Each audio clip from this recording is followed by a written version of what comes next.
എൻ്റെ പൊന്നടാവേ, ഇന്ത്യൻ പ്രധാനമന്ത്രി എന്നൊക്കെ പറഞ്ഞു കഴിഞ്ഞാൽ ഒരു രക്ഷയില്ല കേട്ടോ. ചുമ്മാ തീ ഐറ്റം എന്നാ സെറ്റപ്പായിട്ടുള്ള കാര്യങ്ങളൊക്കെ ആയാലേ. ആ ഒരു പ്രസ്താവന കണ്ടു, ആ ഒരു പ്രസ്താവനയുടെ ഒരു ഒരു ഒരു ഒരു ഗുമ്മ് കണ്ടു. വായിച്ചില്ലേ? അറിഞ്ഞില്ലേ നിങ്ങള്? എന്താ പത്രം വായിച്ചില്ല? പത്രവും ടി വി മാധ്യമങ്ങളൊക്കെ ഒന്ന് കാണുന്നേ.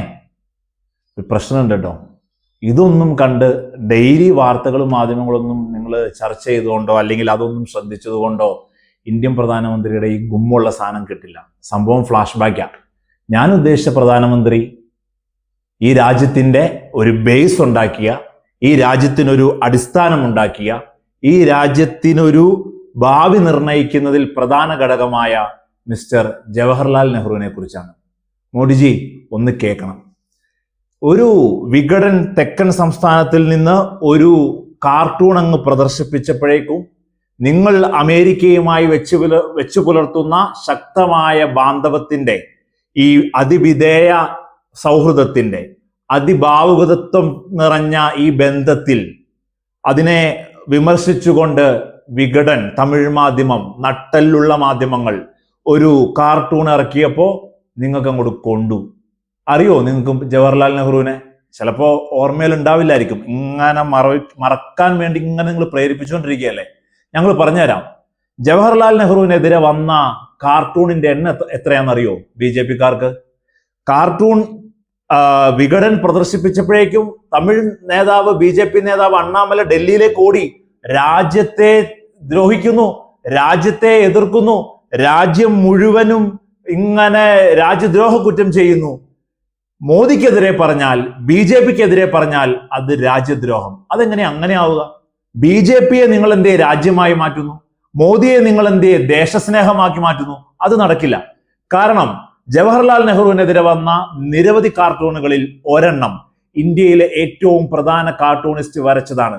നെഹ്റുവിനെ ന്യൂഡാക്കി പ്രദർശിപ്പിച്ചുകൊണ്ട്, നഗ്നമാക്കി നെഹ്റുവിനെ വരച്ചെടുത്ത ഒരു കാർട്ടൂൺ. എന്താ നെഹ്റു പറഞ്ഞതെന്നറിയോ? മോദിയും അണ്ണാമലയും അടങ്ങുന്ന ബി ജെ പി സംഘം ഒന്ന് കേൾക്കണം. ഏതൊരു വസ്തുവിലും, ഏതൊരു പ്രസ്താവനയിലും, ഏതൊരു പ്രവൃത്തിയിലും വിമർശനം ഒളിഞ്ഞു കിടക്കുന്നു. അത് കണ്ടുപിടിക്കുക എന്ന് പറയുന്നത് തന്നെ ഒരു കഴിവാണ്. അതിനെ നമ്മൾ സ്വീകരിക്കണം. ആ വിമർശനത്തിന് നമ്മൾ എപ്പോഴും തുറന്നു വെക്കണം, കൺസീവ് ചെയ്യാൻ നമ്മുടെ മൈൻഡ് എന്നാണ് നെഹ്റു പറഞ്ഞത്. ഒരു കാര്യം കൂടെ നെഹ്റു കൂട്ടിച്ചേർത്തു. അങ്ങനെ വിമർശനമില്ലാതെ ഞാൻ മുമ്പോട്ട് പോയാൽ ഞാൻ ഒരു അഹങ്കാരിയായി തീരുമെന്ന്. ഇന്ന് ബി ജെ പിയും മോദിയും വേണ്ട. നിങ്ങൾക്കറിയോ ഒരു പ്രധാനമന്ത്രി മാധ്യമങ്ങൾക്ക് മുമ്പിൽ ഇരുന്നിട്ട് വർഷം എത്രയായിരുന്നു? പൊന്നടവെ കൊല്ലം കുറേ. 2014 മൻമോഹൻ സിംഗ് ഇരുന്നതാ.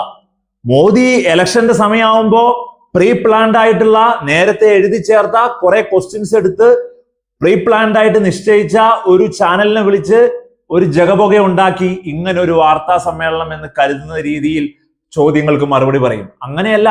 2014 പടിയിറങ്ങുമ്പോൾ മൻമോഹൻ സിംഗ് മാധ്യമങ്ങളെ വിളിച്ചിരുത്തി 65 ക്വസ്റ്റ്യൻസിനാണ് ആൻസർ ചെയ്തിട്ട് ഈ രാജ്യത്തിന്റെ പ്രധാനമന്ത്രി സ്ഥാനത്ത് നിന്ന് ഇറങ്ങിപ്പോയത്. 2015 മുതൽ, 2014 നിങ്ങൾ കയറി, 2015 മുതൽ 2022 വരെ നിങ്ങൾ 55,000 ആർട്ടിക്കിളുകൾ, 52,000 യൂട്യൂബ് ചാനലുകൾ, ഇങ്ങനെ എല്ലാം കൂടെ ആകെ തുകയെടുത്താൽ 55,000 വരും. വെബ്സൈറ്റുകളെല്ലാം നിങ്ങൾ ടേക്ക് ഡൗൺ ചെയ്ത് മാറ്റിക്കളഞ്ഞത്. എന്താണ്? കേരളത്തിലേക്ക് ഒരു ഏഷ്യാനെറ്റ് ന്യൂസിനും മീഡിയ വണ്ണിനും പോലും നിങ്ങൾ 24 മണിക്കൂർ അടങ്ങുന്ന ഒരു വിലക്ക് കൊടുത്തു എന്നുള്ളതാണ്. അപ്പോ ചോദ്യം ചോദിക്കുന്ന മാധ്യമങ്ങളെ അപ്രസക്തമാക്കുന്ന, അവരെ നിങ്ങൾ പറയുന്ന ആവശ്യമില്ലാത്ത മാധ്യമ സ്വാതന്ത്ര്യമായി നിങ്ങൾ കരുതുന്നു. ഒറ്റ കാര്യം കൂടെ പറഞ്ഞ് അവസാനിപ്പിച്ചേക്കാം. മാധ്യമ സ്വാതന്ത്ര്യമാണല്ലോ ഇപ്പോൾ ഇവിടുത്തെ വിഷയം. എന്താ മാധ്യമ സ്വാതന്ത്ര്യം? 180 രാജ്യങ്ങളുള്ളതിൽ 158ാം സ്ഥാനത്താണ് നിങ്ങൾ പറയുന്ന ഇന്ത്യയിലെ മാധ്യമ സ്വാതന്ത്ര്യത്തിന്റെ റാങ്കിങ് നിൽക്കുന്നത്. ഓരോ വർഷവും 5ഉം 10ഉം സ്ഥാനം മാധ്യമ സ്വാതന്ത്ര്യം താഴേക്ക് പോവാണ്. ഇത് ലണ്ടൻ കേന്ദ്രീകരിച്ചുള്ള ഒരു റിസർച്ച് സെന്റർ പുറത്തുവിട്ടിരിക്കുന്ന കണക്ക് പ്രകാരം മാധ്യമ സ്വാതന്ത്ര്യം 158ാമത് മാത്രം നിൽക്കുന്നു ഇന്ത്യയിൽ എന്നുള്ളതാണ്. പൊന്ന് ബി ജെ പി സുഹൃത്തുക്കളെ, പ്രിയ മോദിജി, നിങ്ങളൊന്ന് മാറേണ്ടിയിരിക്കുന്നു. വിമർശനങ്ങളെ നിങ്ങൾ കാണുന്ന രീതിയും ഒന്ന് മാറ്റേണ്ടിയിരിക്കുന്നു. നമസ്കാരം.